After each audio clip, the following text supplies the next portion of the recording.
Hello everyone, welcome to my channel. So guys, आज मैं आपको एमएससी फोर्थ सेमेस्टर से हम सॉलिड स्टेट केमिस्ट्री का टॉपिक लेंगे, electronic properties and bond theory of semiconductors. तो मोस्ट टाइम टॉपिक है गाइस, हमेशा एग्जाम में आते रहता है, तो इसको आपको अच्छे से कंप्लीट करके जाना है।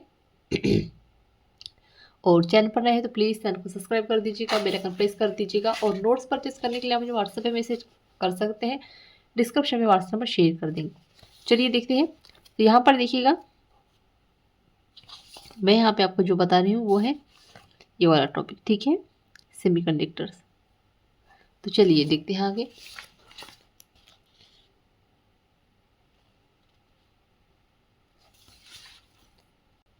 तो इलेक्ट्रॉनिक प्रॉपर्टीज ऑफ सेमीकंडक्टर्स होते क्या है उसके बारे में देखेंगे। तो जैसा कि नाम से स्पष्ट है, सेमीकंडक्टर्स अर्थात कंडक्टर तथा नॉन कंडक्टर के बीच की प्रॉपर्टीज इनमें होगा, ठीक है।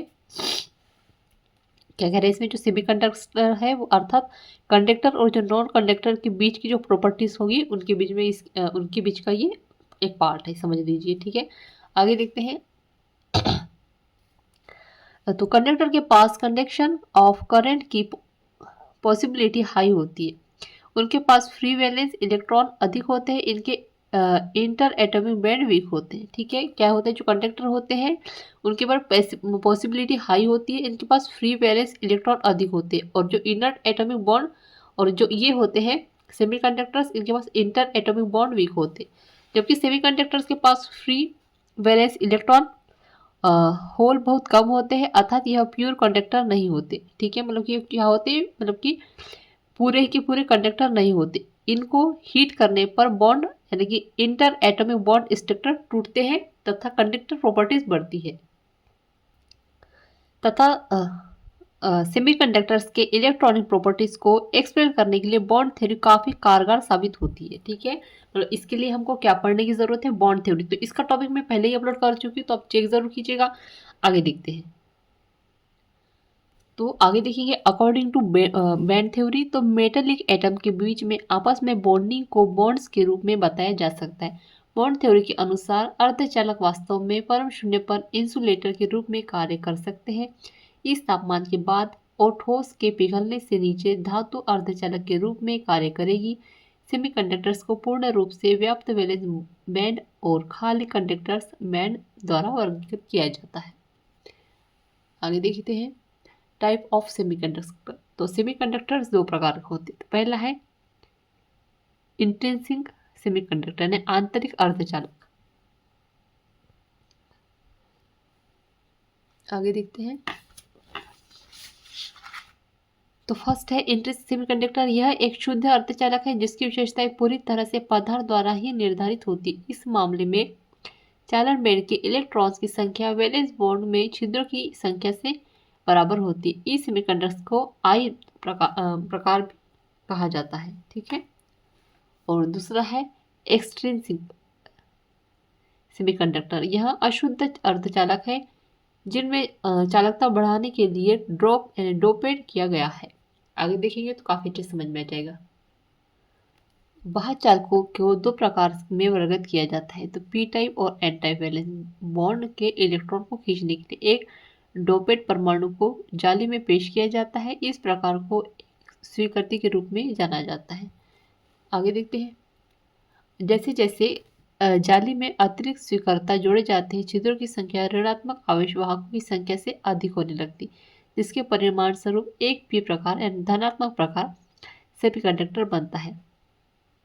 दाता या डोपेंट परमाणु जो चालक बैंड को इलेक्ट्रॉन दान करते हैं, एन टाइप सेमीकंडक्टर के प्रचुर मात्रा में पाए जाते हैं। अब यहाँ पर देखिएगा, इस तरह से दर्शाए, ये क्या है, कंडक्शन बॉन्ड है, ये बॉन्ड गैप है, ठीक है। ये क्या है, वैलेंस बॉन्ड है, ये है फिलेट बैंड इंसुलेटर है। बी नंबर में दिया है कंडक्शन बैंड, यहाँ पर ये वैलेंस बॉन्ड हो जाता है, ठीक है। और ये फिलेट बैंड है और सेमीकंडक्टर हो जाते हैं, ठीक है। आगे देखते हैं। तो कंडक्टर बैंड है, वैलेंस बैंड है, ठीक है, और फिलेट बैंड है, और ये कंडक्टर यानी मेटल है। यहाँ पर इस तरह से दर्शाया गया है। तो ये वाला जो है इसका आप स्क्रीनशॉट ले लीजिए, या तो फिर आपको ये एग्जाम में लिख कर आना है, ठीक है। स्क्रीनशॉट ले सकते हैं आप इसका, और इसको आपको एग्जाम में लिख कर आना है, इससे आपको काफ़ी अच्छे नंबर मिल जाएंगे। चलिए आगे देखते हैं। अब बैंड थ्योरी ऑफ कंडक्टर्स क्या होते हैं। तो कंडक्टर्स वह पदार्थ है जो विद्युत आवेशों को वहन करता है जो गतिशील हो सकते हैं। आगे है कि इलेक्ट्रॉन्स, कॉपर एंड एल्यूमिनियम जैसे मेटल कंडक्टर के गतिशील आवेशित कण होते हैं। धनात्मक आवेश भी गतिशील हो सकते हैं। एग्जाम्पल के लिए बैटरी में धनायनिक इलेक्ट्रिक या ईंधन सेल के प्रोटॉन कंडक्टर में गतिशील प्रोटॉन शामिल है।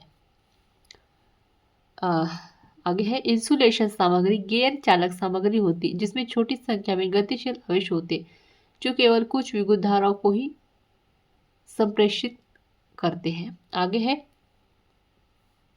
कंडक्टर्स के बैंड थ्योरी में ऐसे कंडक्टर शामिल है जो बिजली ले जाने के लिए मोबाइल इलेक्ट्रॉन का यूज करते। सिद्धांत के अनुसार कंडक्टर अनिवार्य रूप से एक पदार्थ है जिसके चालन बैंड और वैलेंस बॉन्ड ओवरलैप होते हैं जिससे इलेक्ट्रॉन को थोड़े से लागू के साथ इसके माध्यम से प्रवाहित होने की अनुमति मिलती है।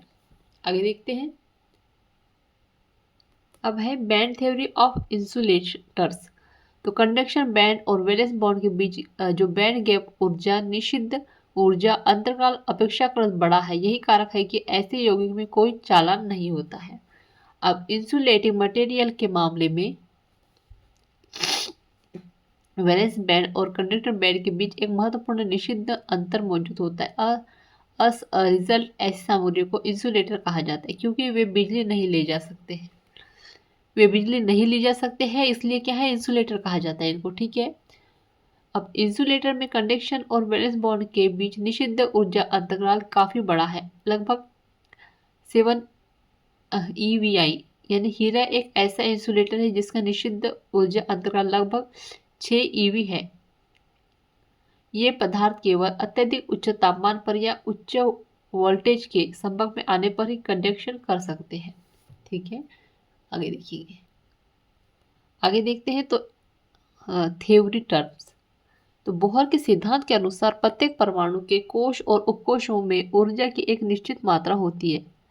एक परमाणु के ऊर्जा स्तर पर अलग अलग होते हैं जबकि परमाणु एक दूसरे के करीब होते हैं तो सबसे ऊपरी कोश में इलेक्ट्रॉन परस्पर क्रिया करते हैं। अंतर परमाणु अतः क्रियाएं वे बल है जो इलेक्ट्रॉनों को एक साथ बांधते हैं।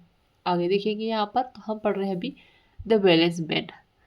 तो यहाँ का एक एक टॉपिक काफ़ी ज़्यादा इंपॉर्टेंट है गाइस, कुछ भी पूछ सकता है इसमें से। ठीक है। तो आपको ये हर एक चीज़ को अच्छे से याद करना है और अच्छे समझ के जाना है। ठीक है।